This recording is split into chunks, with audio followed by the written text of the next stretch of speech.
If you ever thought about being controlled, you just wanted to rip that thought out. Well, the movie Dead Poet Society happens to dwell just upon the same matter by introducing us two types of teaching. The one that you see at school every day, the one that you have actually most experience with, which is the traditional one where you have to constantly sit in your desk and not say a word throughout the whole entire lesson, and they'll listen to every word. If you dare miss one, well, I'm certain that grade you want is gone as well. However, the movie introduces us a different approach to teaching, which is one that's less controlling and more about letting the student think for themselves.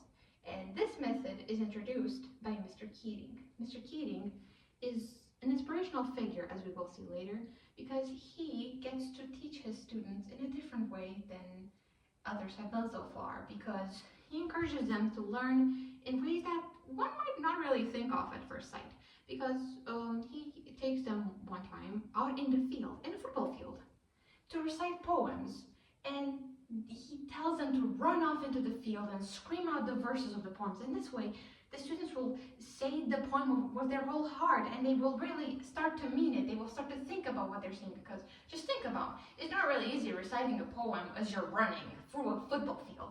And the students actually learn to express themselves. They start to break out of their shell, and you see this happening for a particular character, which is Neil. Neil has always wanted to be an actor, and he never really pushed that thought too far, but once he sees how much he can do with Mr. Keating, he decides to go against his father's word and act in a play for the first time. And he does so, and he was really, really good. He was so good. He tells you so too, in fact. But his father doesn't quite approve of this. Even if everyone around him was so proud of him, he disapproves of everything. He disregards all the efforts. He tells him to stop, to shut it all down. And for Neil, do you know how that felt for Neil? It felt as if someone turned the lights off. He was gone.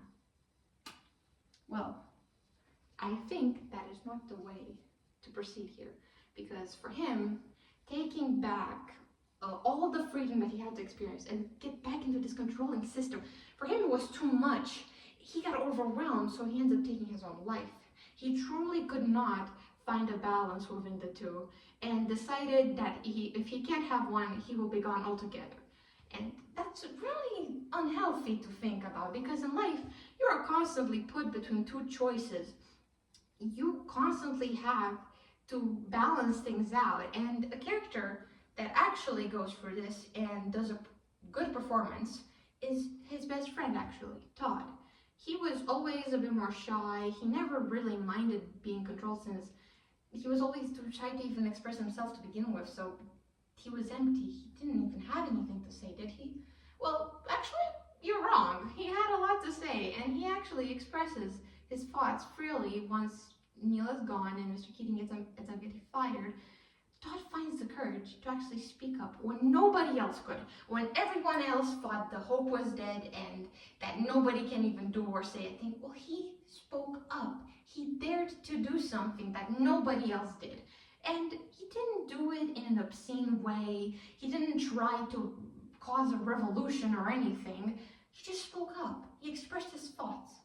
And it was sadness that he expressed. However, he did it rightfully, because while he couldn't change the situation at hand, he still was free to speak. And I feel like that's a beautiful development you get to see at the end, because he knows when to be flexible, how to juggle within the two. Because think about it, a good actor or a good poet, for instance, they have to study the books so they can later on break those said rules that they have learned to create something even more beautiful and outpace everything else that has been done up to this point.